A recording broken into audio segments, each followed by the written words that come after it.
వాళ్ళంతా చెప్పడానికి అతీతంగా అలా ఉంది. కానీ మీరేం చెప్పగలరో చెప్పండి. అంటే ఆ నిర్వాణ స్థితిలో మాటలు చాలవు. లెట్ దేర్ బి లైట్ అని భగవంతుడు చెప్పిన ఆ లైట్ అంతటా ఉంది. ఆ లైటే అన్నిటిలోని కనిపిస్తుంది. అదే అంటే ఆ, చిన్న చిన్న అంటే ప్రతి అణువు నుంచి అది అంటే మహతో మహీయాన్ అణోరణీయాం మహతో మహీయాన్ అంటే అణువులాగా ఉంది, అనంతమైనటువంటి ఎండ్లెస్ ప్రోడక్ట్ గాను ఉంది అంటూ వర్ణించడానికి అతీతమైన స్థితి అనమాట అది. అంటే ఆ లైటే, అది మామూలుగా కాదు, భూమి మీద ఉన్న దేన్ని దాంతో పోల్చలేమని. అందుకనే కదా బ్రహ్మాన్ని దేంతోటి పోల్చలేం, అది అయిపోవడం తప్ప.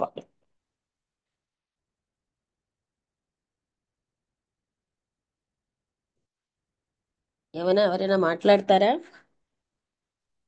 నమస్తే మేడం. అందరికీ నమస్కారం. నమస్కారం. మ్మ్. అదే మేడం. అంటే ఇప్పుడు ఇక్కడ అస్తిత్వం అస్తిత్వం కూడా నశించిపోయిన స్థితి కదా మేడం ఇది. ఉమ్. తాను ఎప్పుడో పోయింది అది. అతను అన్నారు కదా, మనస్సును ఎప్పుడో దాటేసాడు గనక. అయితే తాను ఇంకా వ్యక్తిగా ఉన్నాడు, కానీ అది అతనికి ఇంకా ఏమీ అవి మనస్సే లేదు కదా. అందుకని అది మ్మ్. పదాలేవి భూమి మీద పదాలతో వర్ణించడానికి అవ్వదు అక్కడ. ఆ పదాలు చాలు. మ్మ్. అస్తిత్వం అంటే తాను మనిషిగా ఉన్నా ఆయన స్టేట్ అలా వెళ్ళిపోయింది, ఆ స్థితికి వచ్చాడు. బుద్ధిక్ లెవెల్లో యూనిటీ ఫీల్ అవుతారు. ఆ బుద్ధికి యూనిటీ లెవెల్ దాటిపోయి ఉంది అని చెప్పారు. మ్మ్. బుద్ధి కాన్షియస్నెస్ లో ఇది బుద్ధి కాదు, మనం అనే బుద్ధి కాదు, బుద్ధిక్ లెవెల్ అనేది ఒకటి ఉంది. ఆ బుద్ధిక్ లెవెల్లో ఏకత్వానుభవం, అన్నిటితో చరాచర జగత్తుతో తాను ఏకమై ఉన్నాడని అనుభూతి వస్తుంది. ఆ అనుభూతి కంటే హై లెవెల్కి వచ్చే అక్కడ ఉన్నది అని చెప్తున్నారు ఆయన. మ్మ్. అంటే వెలుగుతోటి పోల్చారు. ఉం. వెలుగే ఉంది అంతా అని చెప్పారు, పోల్చడం అని కాదు. మాటల్లో మ్మ్. చెప్పడానికి లైట్. అందుకనే లెట్ దేర్ బి లైట్ అని అన్నట్టుగా క్రీస్తు చెప్తాడు కదా, అక్కడ లైట్ మ్మ్. ఉండుగాక. అంతా మ్మ్. లైటే.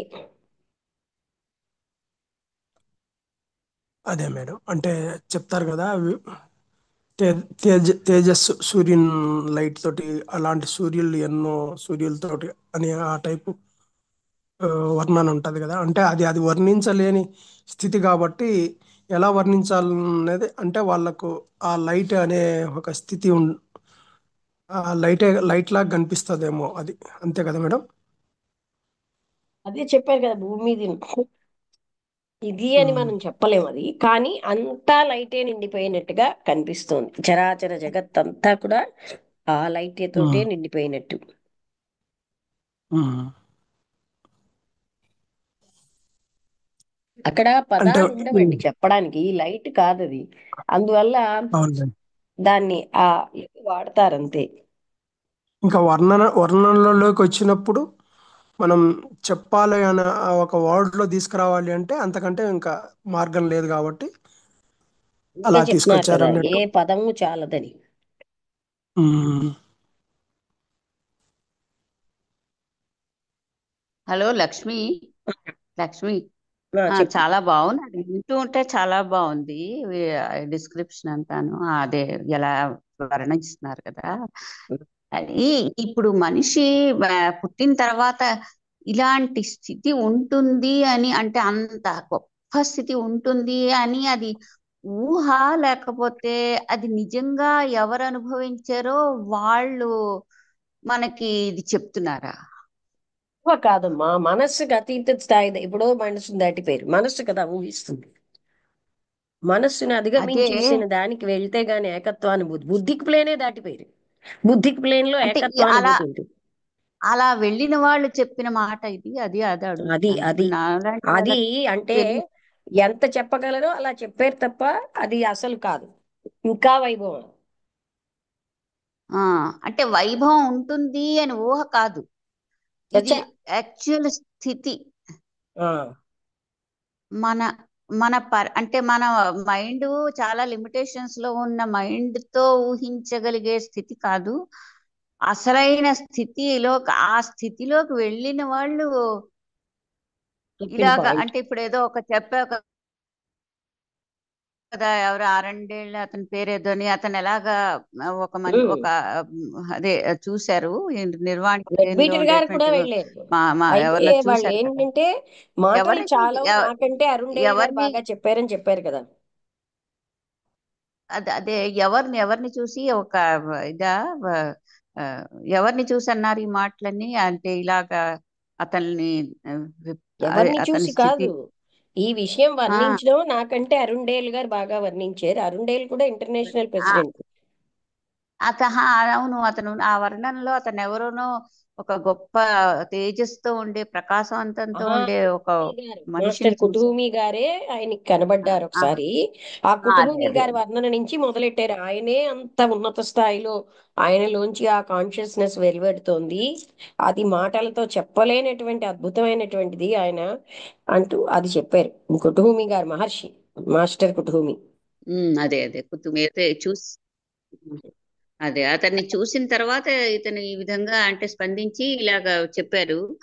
అంటే అదే ఆయన నేను ఆ అనేది స్టేజ్ ఏంటంటే లో ఈ ఉన్నారు, కాన్షియస్నెస్ ఆయనలోంచి లెవెల్. వెలువడిన కాంతిని నేను చెప్పలేకపోతున్నాను అని ఆయన చెప్పారు.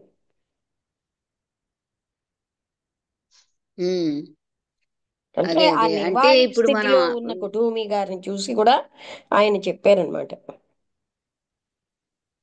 ఉమ్, అదే అదే అది బాగున్నది. అది చాలా చాలా వినడానికి చాలా బాగుంది. అంటే మనకి మాటలు లేవు కానీ అలా అతను ఉపయోగించిన మాటలతో చెప్తూ ఉంటే ఒక చాలా రకమైనటువంటి ఏదో వైభవోపేతంగా ఊహత. ఆ కాన్షియస్నెస్ ఆ, అనేది ఇప్పుడు చూడు బుద్ధిక్ ప్లేన్ లోకి వచ్చేసరికల్లానే చరాచర జగత్తో ఏకత్వ అనుభూతి వచ్చేస్తుంది. అంతకంటే అధికమైన స్థితి అంటున్నారు. ఉమ్, అంతకంటే అధికమైన స్థితి అని చెప్పి ఈయన చెప్తున్నారు అంటే ఈయనకు అవగాహన ఉండే కదా చెప్తారు. అవగాహన లేకుండా చెప్పలేరు కదా. అవును, అది ఎవరు ఎవరు చెప్పలేరు కదా అలాంటి.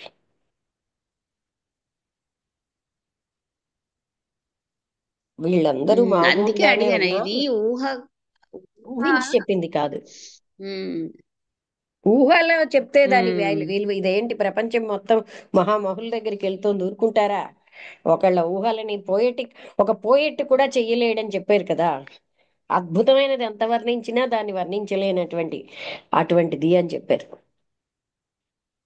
గ్రహించాల్సింది ఏంటంటే ఉమ్, అమ్మా, ఊహల్లో ఇలాంటి పదాలు కూడా తేలని శక్తి ఉంటది కదా. ఊహించితే ఇలాంటి పదాలు కూడా వాడలేరు అసలు. అది ఊహకి ఊహాశక్తి అతీతం. కాదు. ఊహతో అంతే, లేదా, అతీతం. మనస్సే వదిలేసి ఆ, చాలా టైం అయింది అన్నారు కదా. మనసు వదిలేసేది. ఉమ్. అంటే ప్రతి మనిషి తాలూకా ఆఖరి డెస్టినేషన్ ఇంత గొప్ప స్థితి కానీ మనం అది తెలియక కిందన పొరలాడుతున్నాం అది. ఆనందం, అంత ఆనంద స్థితి, ఇదే ఆనందం అని బతుకుతున్నాం. ఉమ్.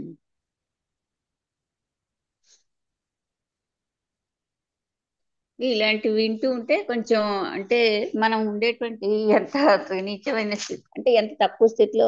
కానీ అతను ఒక చోట అన్నారు తక్కువలో తక్కువ ఎక్కువలో ఎక్కువ ఉండేటువంటి స్థితి అది అంటే అది ఎంత అలా అని లేదు. చిన్న అంటే చూడు ప్రతి. చూడు, ఆయనకి ఆ స్టేజ్ ఉన్న వాళ్ళకి అంతటా లైట్ కనిపిస్తుంది. ఉమ్. అంటే ఈ చిన్న చిన్న అణువులు, మినరల్ అన్నిట్లోని అదే లైట్ ఉంది అని అన్నారు తప్ప ఆ అది అంటే అణువులు అంటే ఏంటంటే మనిషి జీవాలు మనుషుల్లో కూడా అధమమైనటువంటి మనుషులు కూడా ఉంటారు వాళ్ళలో కూడా ఒక కాంతి ఉంటుంది అని కూడా చెప్పారు. అదే కదా. అది మొట్టమొదటి చెప్పమా అధమం అంటే చదివినప్పుడు. ఏంటి, వాళ్ళు రియలైజ్ చేయట్లేదు. ఇప్పుడు మనకున్నది అంతే కదా, మనం రియలైజ్ చేయట్లేదు. ఇంద్రియ సుఖాలు పట్టుకుని ఎందుకు వేలాడుతున్నాం మరో సుఖం తెలియక. ఉమ్. అందుకే ఇంద్రియ సుఖాలకు కావాల్సిన డబ్బును కూడబెట్టుకుంటాం, ఇంకో సుఖం తెలిస్తే వీటిని పట్టుకుని వేలాడం. ఇంకో మాట కూడా అన్నారు కదమ్మా, ఆయన నిరంతరం కురిపిస్తూనే ఉంటది, అక్కడి నుంచి కురుస్తూనే ఉంటది. బాడీ అనుకుంటే ఆ ఎనర్జీ రాదు అని కూడా చెప్పారు కదా. ఎక్సెప్ట్ బాడీ, అవును అందులో తప్ప అన్నిటిలోని ఉంది ఎక్సెప్ట్ ఆ బాడీ కాలం. ఎక్సెప్ట్ ఐఎమ్ అన్నిటిలోనూ ద బాడీ, ఉంది, అంటే బాడీ నేనన్న దాంట్లో తప్ప అంతట్లో ఉంది. అంతట్లోనే ఉంది. మనం అందరం ఐఎమ్ ద బాడీలో ఉండబట్టి మనకు అలా లేదు. అవునమ్మా, అవును.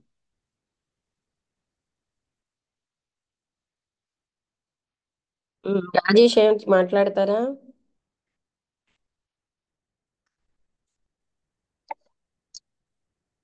Good morning madam.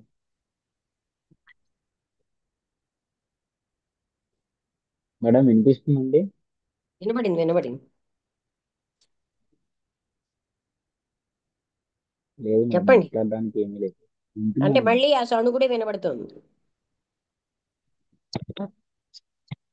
ఇప్పుడు మేడం? వాయిస్ క్లారిటీ లేదండి.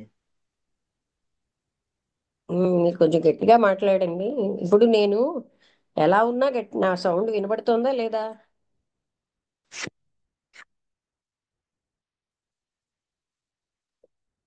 వినబడుతుందమ్మా, బాగా వినబడుతుంది. మరి అలా ఇప్పుడు నేను ఇంగ్లీష్లో మాట్లాడితే ఎలాగా? వినిపిస్తుందా మేడం? ఇప్పుడు వినిపిస్తుంది. అంటే ఇప్పుడు బ్లూటూత్ కనెక్షన్ తీసేసాను మేడం, అందుకని. మీరు అది చెయ్యండి మరి, ఎందుకంటే మీ సౌండ్ వినబడదు కదా అది దాంతో. అంటే మీ బ్లూటూత్ మీకు వినబడడానికే కానీ మాట్లాడడానికి పనికిరాట్లే. ఎస్ మ్యామ్, అది కిషోర్ గారు ఇచ్చారు madam. What ever it is, అది దాని వరకే. అది పాడవుతూ ఉంటే అది బయటకి మన సౌండ్ వెళ్ళదు.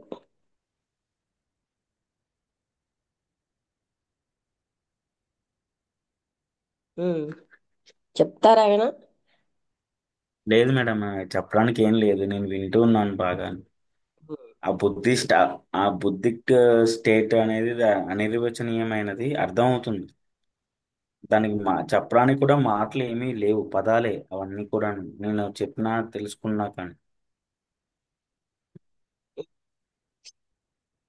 అది అంటే ఫైనల్ మనకి మనం అది అసలైన దాన్ని వదిలేసి జీవిస్తున్నాం అన్నదైనా మనకు అర్థమైంది అది చదవడం వల్ల. ఓకే. Yes ma'am. మన లోపలికి వెళ్తేనే అన్నీ ఉంటాయి, బయట వెళ్తే ఏమీ మేడం, ఉండేవి కావు, దొరకవు. ఈ బయట దొరికేది కాదు ఇది. మనం బయట అవునండి. పరిగెట్టడానికే లైఫ్ అంతా అయిపోతుంది. మేడం, మేడం నమస్తే అండి. నమస్తే. అంటే ఈ ఈ ఈ స్థాయికి వెళ్ళినప్పుడు దేహ స్పృహ, అన్ని స్పృహలు కోల్పోయి ఒక ఆనంద స్థితిలో ఉంటారు కదా. ఈ మరియు స్థాయి కంటే వాళ్ళు ముందే ఎప్పుడైతే మనస్సు పోయిందో అప్పుడు దేహం ఉండదు, దేహం నేనన్నది ఉండదు.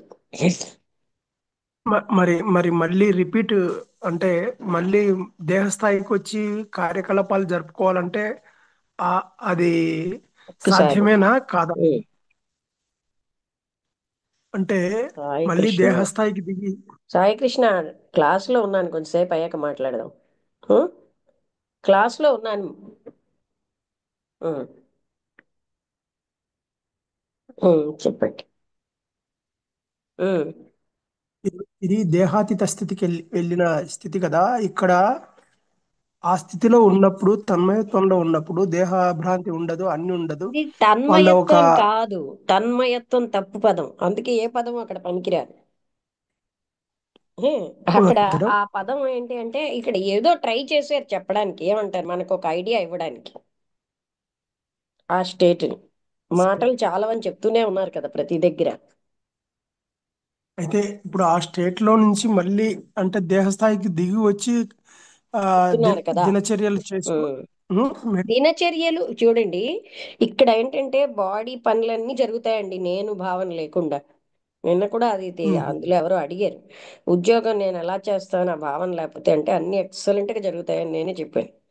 ఆ భావన లేకపోయినా పనులు బాగా జరిగిపోతాయి, అన్ని పనులు జరుగుతాయి నేను దేహం అన్న భావన లేకుండా. అదే మేడం. Okay madam. అదే త్రిపుర రహస్యంలో హేమచూడు స్థితి అది. ఉం? త్రిపుర రహస్యంలో హేమచూడు చెప్పారు కదా, అది దాని గురించి అట్లా అలాగా. ఉం. అన్ని పనులు జరుగుతూనే ఉంటాయి. అయితే భావం మనం పెట్టుకోడి మధ్యలో పానకంలో పుడకల నేను అనేది వస్తుంది, అది ఉం. ఏమీ చేసేది లేదు, చేసేదంతా వేరేది. Okay madam.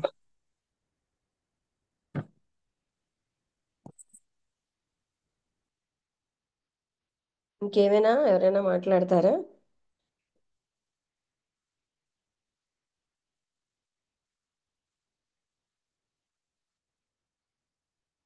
ఓకే, అయితే ముగించేద్దాం. అందరికీ నమస్కారం. ఇది అందుకనే అక్కడికే ఆపడం. నెక్స్ట్ మళ్ళీ కొంత ఉన్నది ఇంకాను అదే చాప్టర్లో, అందుకే ఒక పాసేజ్ అయితే చదివిద్దాం, చాలా ఉన్నాయి. అందరికీ నమస్కారం, ముగించేస్తున్నాను.